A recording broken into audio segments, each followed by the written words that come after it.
이재명 정부 출범 이후 첫 부동산 대책으로 주택담보대출 6억 원 상한제 등 초고강도 규제가 발표됐습니다.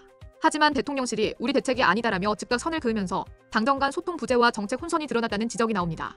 금융위원회는 지난 27일 가계부채 관리 강화 방안을 통해 수도권과 규제 지역 내 주택담보대출 한도를 6억 원으로 제한하는 등 전 방위적 대출 규제책을 발표했습니다. 그러나 몇 시간 후 강효정 대통령실 대변인이 대통령실 대책이 아니다라고 부인하면서 새 정부의 정책 조율 능력에 의문이 제기됐습니다. 금융위는 서울 아파트값이 20주 연속 상승하며 6년 9개월 만에 최대폭을 기록하자 강력한 대응책을 내놓았다고 밝혔습니다. 핵심 내용은 수도권 규제 지역 내 주택 구입 목적 주담대를 소득이나 주택 가격과 무관하게 6억 원으로 일괄 제한하는 것입니다. 2주택 이상 다주택자의 추가 주택 구입을 위한 주담대는 전면 금지되고 생애 최초 주택 구입자의 LTV도 기존 80%에서 70%로 강화됐습니다. 또한 주담대 이용 시 6개월 내 전입 의무를 부과해 지방 거주자의 수도권 갭투자를 원천 차단하고 갭투자에 주로 활용되던 소유권 이전 조건부 전세자금 대출도 금지했습니다. 주담대 최장 만기는 30년 내로 일원화하고 전 금융권 하반기 가계대출 총량 목표를 기존 계획 대비 50% 수준으로 대폭 줄이기로 했습니다. 권대영 금융위 사무처장은 감당하기 어려운 대출을 받아 조급하게 주택을 구입해선 안 된다고 강조했습니다. 하지만 대통령실은 기재부에서 나온 대책으로 알고 있는데 일단 대통령실 대책이 아니다라며 부동산 대책에 대해 아무런 입장이나 정책을 내놓은 바 없다고 밝혔습니다.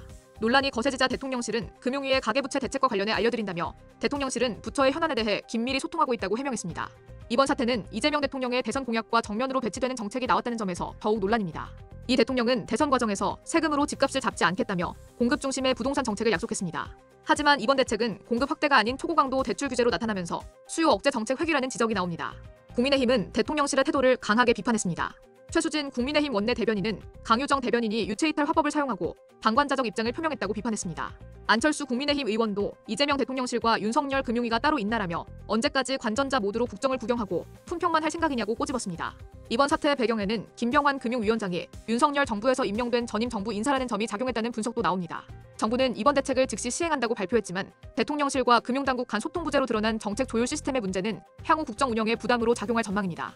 부동산 시장에서는 이번 초강력 대출 규제로 단기적으로는 과열 양상이 진정될 것으로 예상되지만 현금 부자와 일반 실수요자 간 양극화가 심화될 우려가 제기되고 있습니다.